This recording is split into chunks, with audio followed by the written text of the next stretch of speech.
Vatandaşlar salamu aleyküm. Bugün 18. iyun.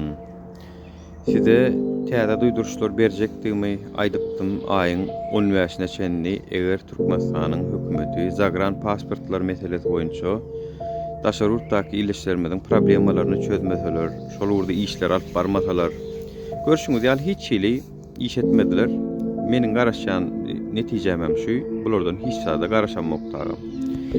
İnniki duyduruş vatandaşlar inni bildiriş diýeýin. Bunu Türkmenistan hökümeti özüne näme diýip kabul etse şeýdi bolsun.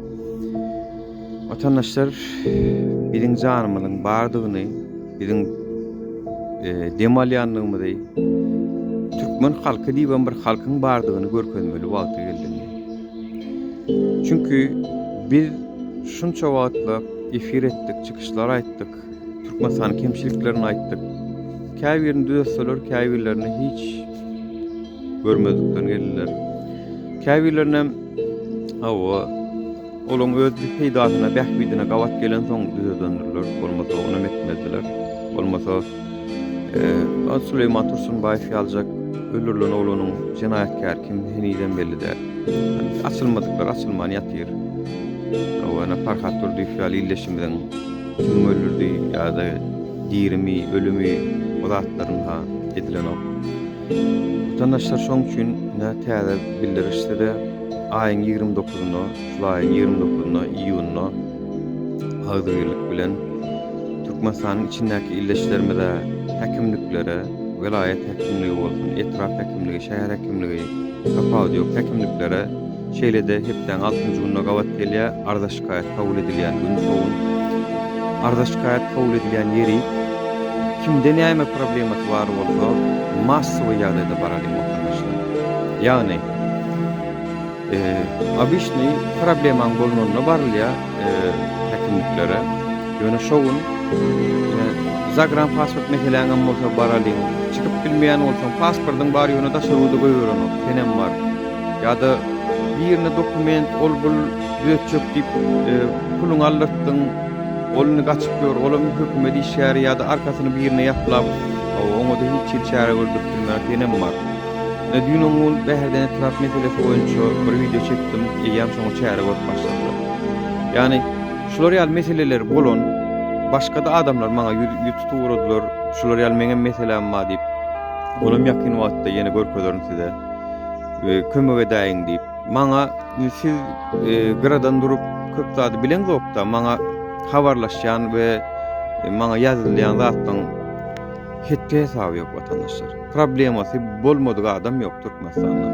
Şonuň üçin hemmeňize etjek çağırşym Türkmenistanyň içindäki illeşlerim sizlere vilayet häkimligi, şäher etraf häkimliklerine, arza şikaýat bölümine baralyn massawy ýagdaýda biziň barlygymyzy, biziň demalýanlygymyzy, biziň janlydygymyzy, bizi inni siziň dinlemeli gereksizde inni diýip bize şulara bir giňişleýin duýduruş berelin vatandaşlar. Giňişleýin. Daşarurtdaky illeşimizden köpsi kösenişip görler pasport meselesi boýunça. Olaram öz ýaşaýan ýurdunda ilçihana baý bolsa, şu ilçihanalara baralyn gany massawy näýeligini bildirelin vatandaşlar. Biz türkmen halky ýurdun içinde de kösenýäs, ýurdun daşynda da kösenýäs vatandaşlar. Hem ýerde kösenýäs. Munyň ýeketäk hakyny almaň ýoly köçede vatandaşlar. Ýeketäk almaly ýol internetde däl köçede. Näme üçin Palestina meselesinde tutuş dünýä köçä çykyp edýär. Näme şolarda elinde telefon we internet we oturup onu medýalar ýöne köçede has aktivist görkezmeli. Köçede diýänim ýanky binalaryň öňünde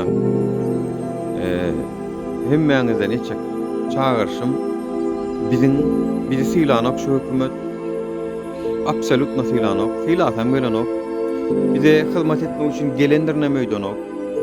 Biz olaryň öýünde ýaşaýasmy faktoryny öýdýärler. Biz olaryň öýünde mihman hatyr söýdýärler. Awa sen mihman näme, mihmanyň bildiýän ýaly bize bir zat talap etjegem bolsak ettirmejek bolýarlar. Öz atlaryna geçiripdiler ýurdu. Klasty, hemme zady. Şonuň üçin 29 iyun günü watandaşlar sizlere çağırış edýän, gaýrat edelim. Agdybilik görkezip, kimde näme näýligi bar bolsa, häkimliklerin öňünde güýçeligiň we massawy ýagdaýda görkezip.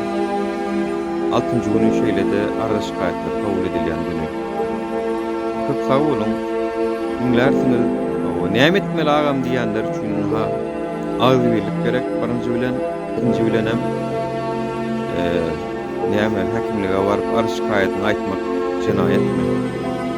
Şeýlede kabul edip oturur. Ýöne şoň köprek bolalım diýen. Köp sag bolun. Sağlıkla görüşelim.